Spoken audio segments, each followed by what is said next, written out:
Okay, over the next few sections, we're going to talk about applying a bunch of different formulas. You do not have to memorize these formulas. I will give you a formula sheet on Canvas and in class that will list all these formulas, and this will be available to you for the test, okay, for any test going forward. So you don't have to memorize any of these because that would be really hard. So here are the sum and difference formulas that we're going to use in this section. So there's cosine, sine, and tangent. So you can see if we have cosine of alpha plus beta, where those are two different angles, like maybe 15 and 30 or something. It's cosine of alpha times cosine of beta minus sine of alpha times sine of beta. This one is a little bit similar, except the sign is different. Here we have sine of alpha plus beta. So looks similar, except now we have sine times cosine. And here we just have cosine times cosine. You'll start to see a few patterns, but these, like I said, these aren't things you have to remember. And then tangent, we actually have a ratio, which isn't that surprising since tangent is like sine over cosine, right?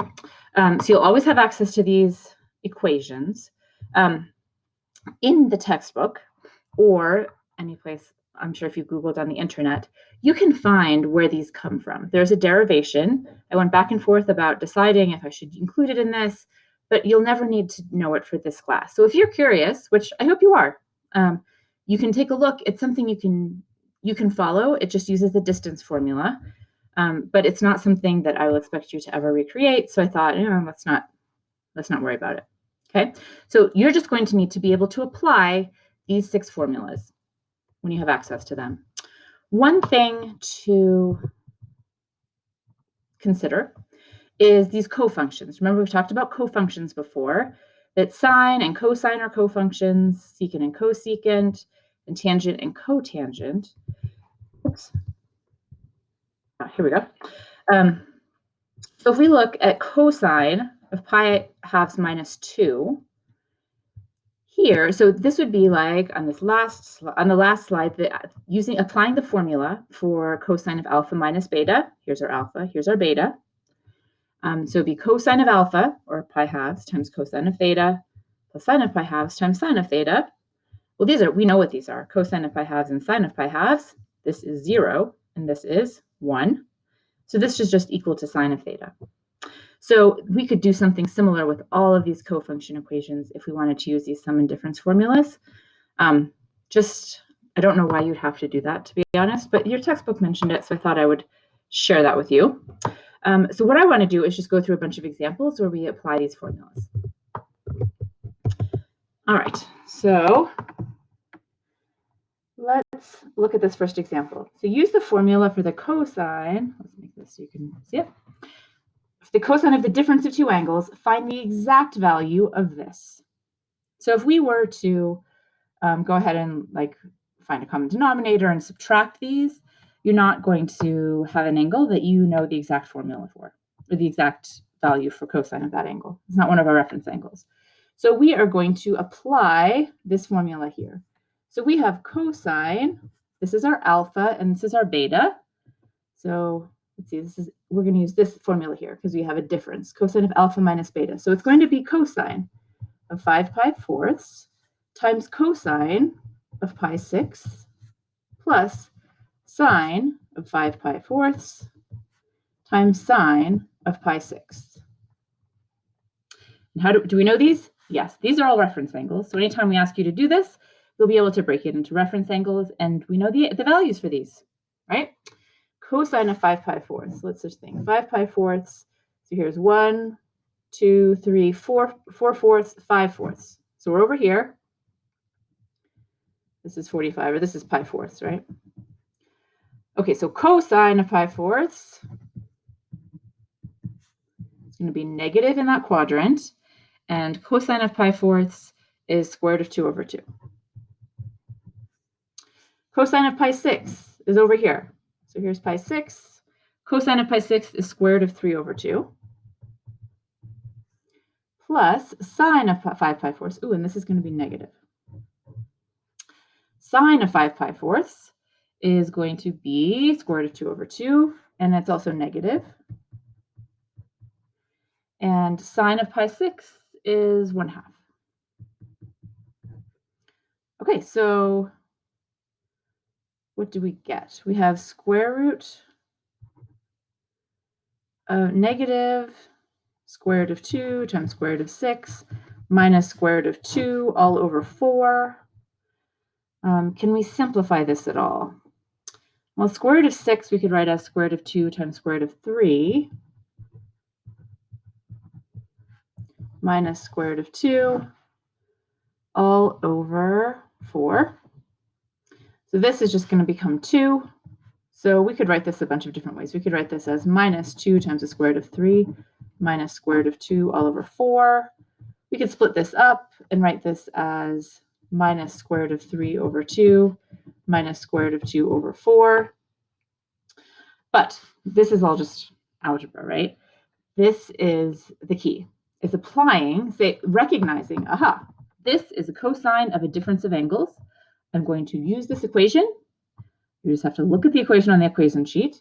Say, okay, there's my alpha, there's my beta. I'm going to fill those in by pi fourths, pi sixths, pi fourths, pi sixths, and then correctly evaluate them. Yeah, that's the main idea of everything. All these practice problems we're going to do. So here's another example. This isn't quite as obvious. Find the exact value of cosine of 75. Oh,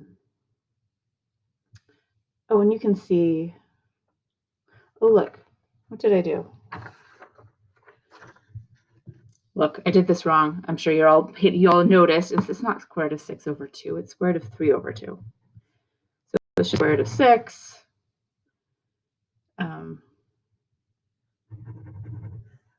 So this is just square root of 6. This is square root of 6 over 4. Sorry. Everyone makes mistakes. Okay. Find the exact value of cosine of 75 degrees. This seems like it would be nice, but it's not one of our exact reference angles, right? 75 degrees is going to be like here. It's going to be 15 degrees.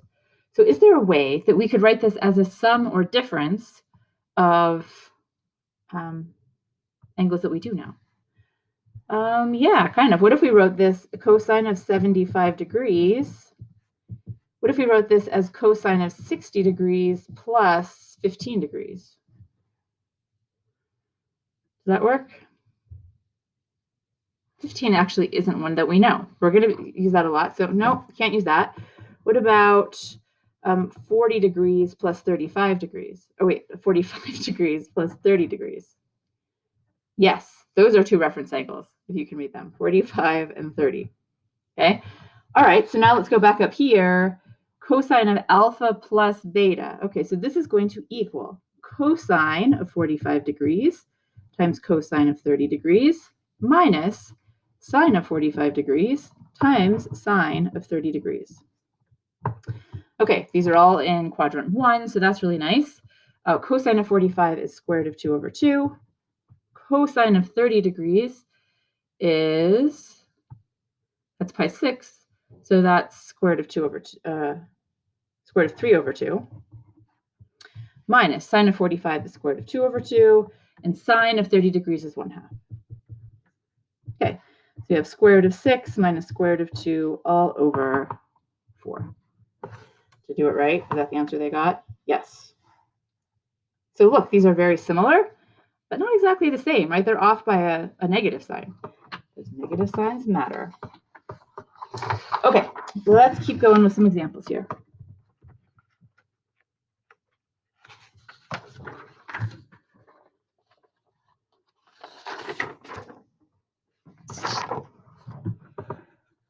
Okay, use sum and difference identities to evaluate the difference of the angles. Okay, and show that this equals that. Which, I mean, if we start at the beginning, okay, this is going to be 15 degrees. This is 15 degrees. Yeah, these are going to be the same. We're just going to find them two different ways. All right, so let's use sum and difference formulas for sine. So we'll have sine of 45 degrees times cosine of 30 minus cosine of 45 degrees times sine of 30. Cosine of 40 or sine of 45 is square root of 2 over 2. Cosine of 30 is square root of 3 over 2 minus cosine of 45, square root of 2 over 2. Sine of 30 degrees is 1/2. So we get square root of 6 minus square root of 2 all over 4. Is that right? I'm gun shy. Yes. Okay. If we did it this way instead, sine of 135. Ooh, 135. Where's that going to be? So here's 90. Here's 180. So it's right here. This is 45 degrees.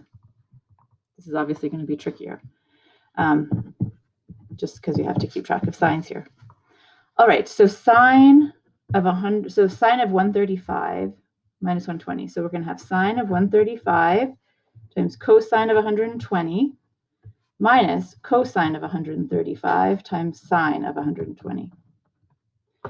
Okay, so sine of 135 is, we're going to be positive, and sine of 45 is square root of 2 over 2.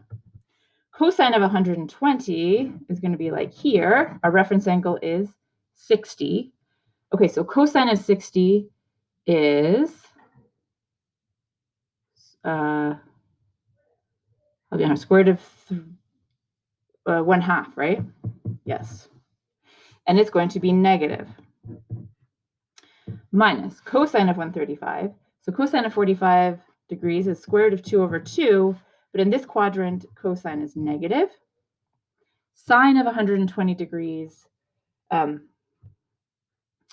sine of 60 degrees is square root of 3 over 2. And it's going to be positive in this quadrant. So we get negative square root of 2 plus square root of 6 all over 4. Does that match? Yes, different order, but still matches.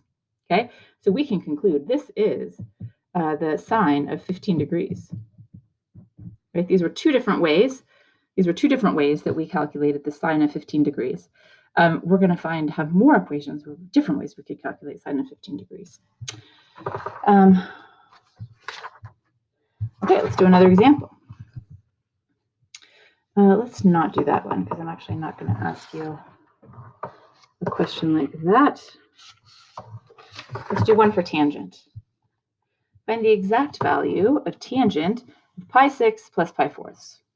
Okay, so we've got tangent of one thing plus another, so we'll use this equation here. So tangent of pi 6 plus tangent of pi 4ths all over 1 minus tangent of pi 6 times tangent of pi 4ths. Okay. You can see why the table of our angles is super important, right? You're going to need to know those still going forward the rest of the semester to be able to solve these problems. Okay, so pi 6 is sine over cosine, so it's 1/2 divided. So pi 6 is square root of 3 over 3. This is going to be square root of 3 over 3, and tangent of pi 4ths I know is 1. So 1 minus square root of 3 over 3 times 1. All right, so this is now, it's just a matter of algebra. So this is square root of 3 plus 3 all over 3. And this is 3 minus square root of 3 over 3. So let's see, those will cancel, and we'll just have square root of 3 plus 3 over, let's see, minus square root of 3 plus 3. Or we can keep it the other way. Let's see if that's right. Yes.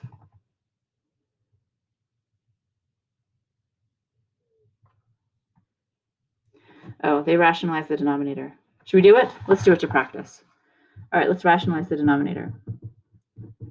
So how do we rationalize this? We'll multiply it by 3 plus square root of 3. And so we'll have negative square root of 3 plus 3 times positive square root of 3 plus 3. I just did things in different orders. I don't know why I changed the orders. I made a mess of it.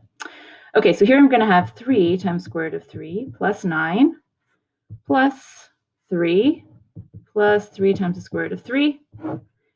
Here we're going to have minus 3 minus 3 square root of 3 plus 3 square root of 3 plus 9. Okay, so these go away, which is what we wanted. We didn't want any radicals in the denominator. So here I'm going to have 12 plus 6 times the square root of 3 all over 6 which is going to be 2 plus the square root of 3. Oh, does that match?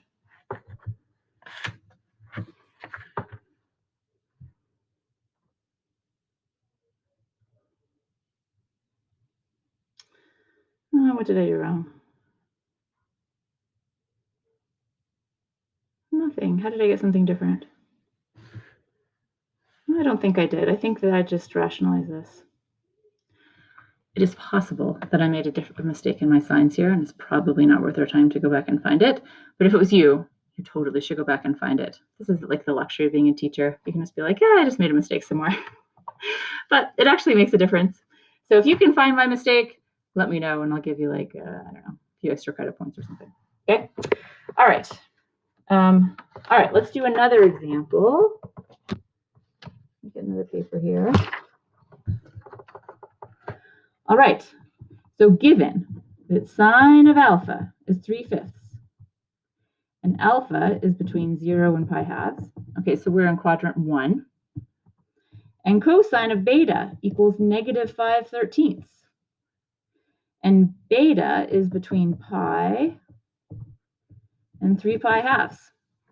Okay, so this is in quadrant 3. This is quadrant 1. This is quadrant 3. So 1 and 3. Find all these different things. Whew. Okay, so we want to find sine of alpha plus beta, cosine of alpha plus beta, tangent of alpha plus beta, tangent of alpha minus beta. Okay, let's see if we can do it. All right, we don't know what alpha and beta are. And just like in past problems, we're never going to know what they are. And we're just going to have to make peace with that. But here's what we are going to do. We're going to draw some triangles. And we're going to say, here's alpha. Okay. And I know that sine of alpha is opposite over hypotenuse, and this is 3/5. So can I find this other side? You bet. This is 4. It's a 3, 4, 5 triangle using the Pythagorean theorem. What about this one? So here's the trick. You have to draw 2 triangles, one with alpha and one with beta. If you put them on the same triangle, it's a mess. I mean, it doesn't work. You get it wrong. Okay, so beta, cosine of beta, adjacent over hypotenuse. So we're going to say this is 5, this is 13. So do you know what this one is? 12. Right? These are Pythagorean triples. 3, 4, 5, 5, 12, 13. If you forget, you can just use the Pythagorean theorem, no problem. All right, so let's go sine of alpha plus beta. Okay, let's see if I can find that thing so we can look at what it is. I mean, I certainly don't have these memorized. I would not expect you to either. Cosine, sine. All right, let's look at this. Sine of alpha plus beta. Okay, so this is going to be sine of alpha times cosine of beta plus cosine of alpha times sine of beta. All right, sine of alpha. Sine of alpha is opposite over hypotenuse.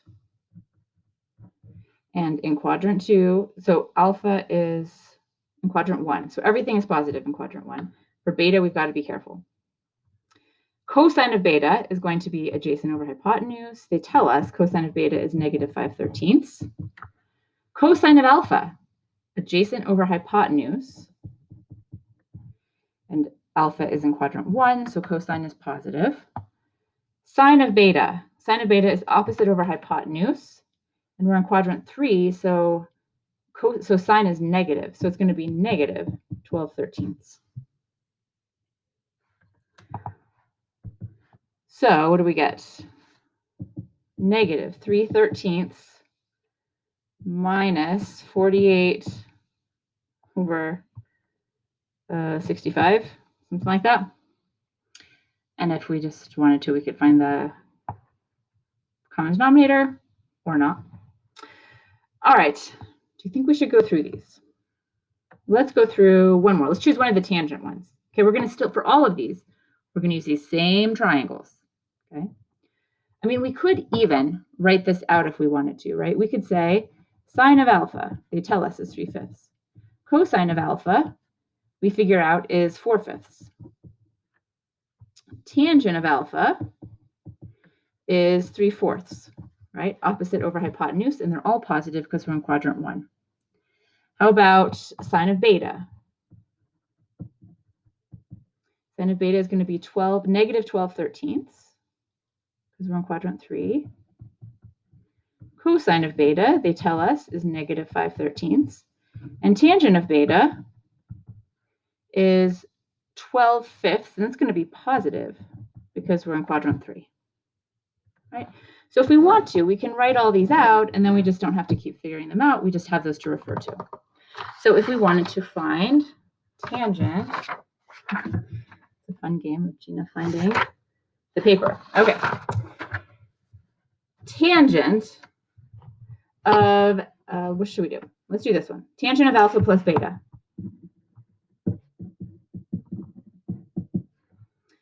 Okay, keep straighten this out. Tangent of alpha plus beta is going to be tangent of alpha plus tangent of beta over 1 minus tangent of alpha tangent of beta. Okay, and we've got these written out already, so now we're just plugging stuff in, right? Tangent of alpha is 3/4 plus tangent of beta, 12/5, all divided by 1 minus 3/4 times 12/5.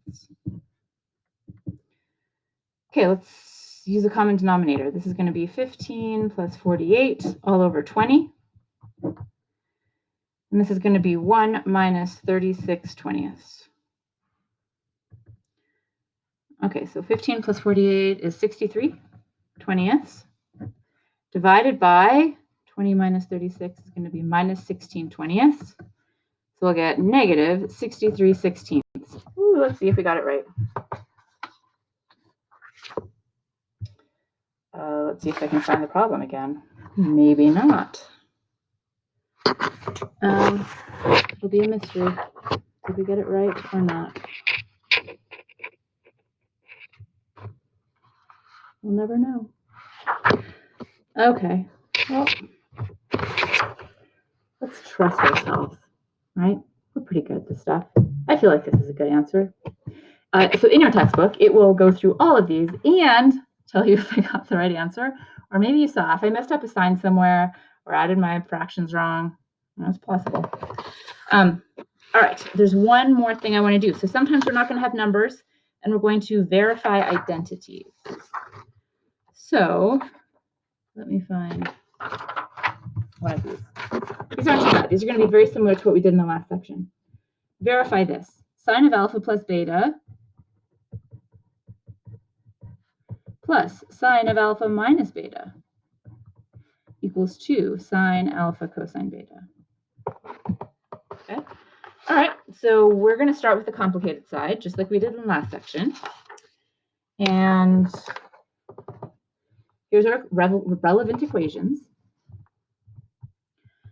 Okay, so for sine alpha plus beta, I'm just going to substitute this in. I'm going to have sine of alpha cosine beta plus cosine alpha sine of beta.